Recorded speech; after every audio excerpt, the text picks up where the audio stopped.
I did not expect Apple to make a laptop like this. The MacBook Neo feels almost out of character for the company. At first, for years you wanted a MacBook, you were usually looking at a starting price of $999 US. Sure, older models like the MacBook Air M1 could fall to around $699 US on sale, but that was still far above what most budget buyers were shopping for. The MacBook Neo starts at just $599 US for education, which is a huge jump downward. That is $500 less than the new MacBook Air M5. And yes, that price is low enough to set off warning alarms, but after testing the MacBook Neo, I think the surprise is not that it is cheap. The surprise is that it is actually good. In fact, it is the most balanced laptop I have used under $600 US, and it easily beats every Windows laptop I have tried in this class. It also leaves most Chromebooks behind. For $599 US, Apple gives you an aluminum body that feels solid and premium, a bright 500 nit display with rich color, and the A18 Pro chip, which is fast enough for everyday work, streaming, browsing, light productivity, and casual game. The side-mounted speakers are also much better than they have any right to be at this price. So, what did Apple give up to make that happen? Where does this laptop fit in the wider market? And should you actually buy it? Let's get into the full MacBook Neo review. This is where Apple's usual strength shows up immediately. The MacBook Neo may be affordable, but it does not look or feel like a cheap laptop. That is one of the biggest reasons it stands out so much in this category. The aluminum construction gives it a firm, premium feel that most budget laptops simply cannot match. It also comes in 4 colors, which is a welcome change from the usual sea of grey and black notebooks. The review unit I had was the citrus version, which is a bright green shade that feels fresh without being loud in a bad way. Apple also showed the other colors at the launch event. Silver is the classic safe pick, blush gives you a soft pink tone, and indigo is a deeper blue. All of them look polished, not playful in a cheap way. The metal chassis does mean this laptop is not quite as light as some people might expect. It weighs 2.7 pounds or 1.23 kgs, which is the same as the MacBook Air.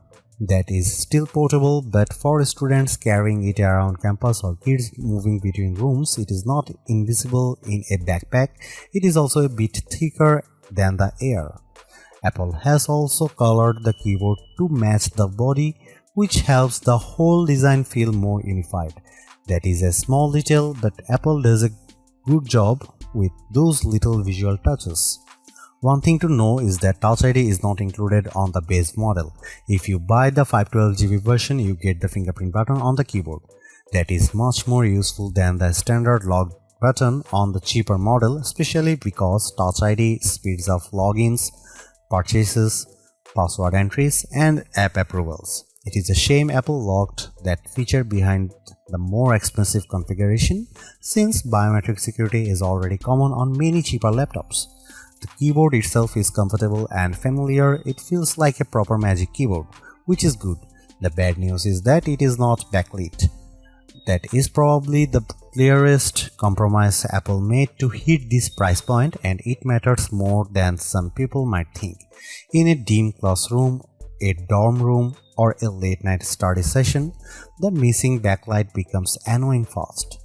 That may not be a deal breaker, but it is definitely something buyers should know. On the left side, you get 2 USB-C ports. These are also used for charging because there is no MagSafe 3 here.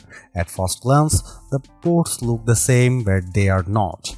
The port closer to the back uses USB 3 and tops out at 10 Gbps, which is fine for modern accessories and decent for external storage, though still far slower than the Thunderbolt 4 or Thunderbolt 5 on more expensive MacBooks. You can plug in a 4K 60Hz monitor through it, which is useful. The second USB-C port uses USB 2, which is far slower and only really suitable for basic accessories like a mouse or keyboard. That means the 2 ports may look identical, but they do very different jobs. This is one of the strangest cost-saving choices Apple made. It works, but it is not elegant. Someone could easily plug a device into the wrong port and wonder why performance is so slow. Even if the logic makes sense from a cost perspective, USB 2 in a 2026 laptop feels hard to defend. But outside of that, the design is excellent for the money, the aluminum body feels premium, the screen size is practical, and the display is one of the best parts of the laptop. At 13 inches, the panel is portable and easy to carry. At 2408 by 1506, it is sharper than the standard budget laptop display. At 500 nit, it is bright enough to use in a lot of different environments, and with support for 1 billion colors, the image looks rich and vibrant. If you are used to cheap laptops with dim, flat, washed-out panels, the MacBook Neo will feel like a major step up. It is one of the best displays you can get on an affordable laptop and maybe the best overall. The only thing missing is touchscreen support, which Apple still refuses to add here.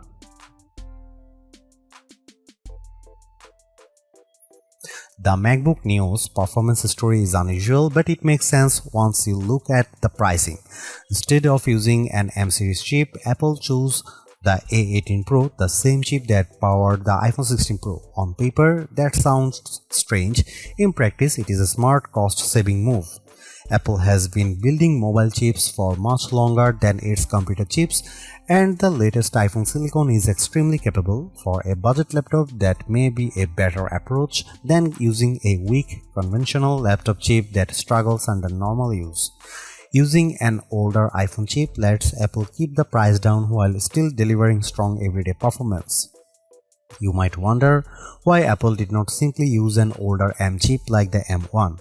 The company says the A18 Pro has a 16-core neural engine that is better suited for on-device AI work, including Apple Intelligence features inside macOS. The M1 is not as strong in that area, and the A18 also uses faster memory, so the choice is more deliberate than it first appears. Because the A18 Pro is still a 64-bit ARM chip, you are not getting some limited phone-only system here. The MacBook Neo runs full macOS, which means standard Mac apps work normally. And that matters. This is not a lockdown machine like many Chromebooks, which are limited to a narrower set of apps, or Windows 11s laptops, which are restricted in annoying ways and often push you toward Microsoft Store downloads and Edge browsing. The MacBook Neo avoids that kind of frustration completely. For everyday use, the experience is very good. macOS runs smoothly enough, and while it is not as fast as a MacBook Pro, it is still impressive for a machine this affordable. I would recommend keeping the workload light and realistic. Use built-in apps, office software, browsing, streaming, and basic creative tools, and the Neo behaves well. I tested it with GarageBand and Keynote, and both worked without issue. That is exactly the kind of software this machine is meant to handle. It can also go further. I installed Steam, which needs Rosetta on non-Intel hardware, and it ran fine. That shows how open the Neo is compared with Chromebooks and other budget systems. You are not trapped inside a limited app ecosystem. Apple's ecosystem integration is also fully intact. You can mirror your iPhone, move files between devices, share your clipboard, make calls, send messages, and use an iPad as a second display. I even tested it with the new M5 iPad Pro, which is very uneven pairing in terms of price, but the feature worked great. That is one of the best things about the MacBook Neo. It still feels like a real Mac, not a cheaper version of one. The limits are mostly about hardware. If you want heavy 3D rendering, serious video editing, or a big creative workload, this is not the right machine. It can do a lot, but it is not meant to do everything. The 8GB of unified memory is the biggest technical concern. Unified memory is shared across the system and graphics, so once you start opening multiple apps or using more demanding workloads, it fills up quickly. During my testing with Safari, Keynote, GarageBand and a Steam download running, memory usage reached roughly 6.48 GB to 7 GB. That is very close to the ceiling. And once memory is maxed out, the system slows down. There is no upgrade path here and you cannot just add more RAM later. So the memory choice has to work for your needs from day one. For light users, it is probably enough. For heavier multitaskers, it is not. If you are planning to use the laptop for more demanding work, the MacBook Air M5 is the better choice because it starts with 16 GB of unified memory. The Neo is a good machine, but it is not built for high-pressure workloads.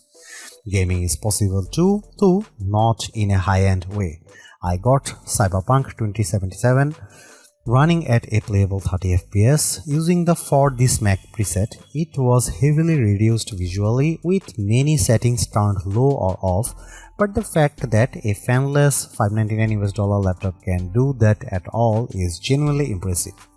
It also plays iPhone and iPad games very well, which makes more sense for this hardware.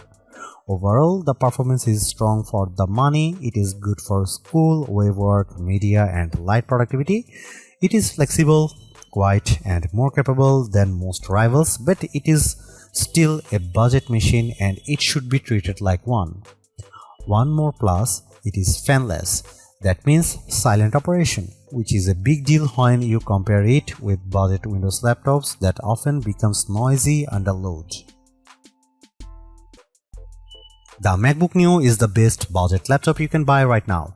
It sits at the higher end of the budget category, but the quality gap between it and most Windows laptops or Chromebooks at the same price is hard to ignore. The MacBook Neo looks better, feels better, and performs better in daily use. The display is excellent, the speakers are unusually good, and the overall experience feels far more premium than the price suggests. What Apple really nailed here is the software side. This is not a watered-down Mac experience. You still get full Mac OS, broad app support, and the normal Apple ecosystem features that makes MacBooks so useful in the first place. Yes, there are compromises. The memory is limited, the keyboard has no backlight, and the USB-C setup is odd. But those trade-offs are easier to accept when the rest of the machine is this well executed. In the end, the MacBook Neo is exactly what a budget MacBook should be.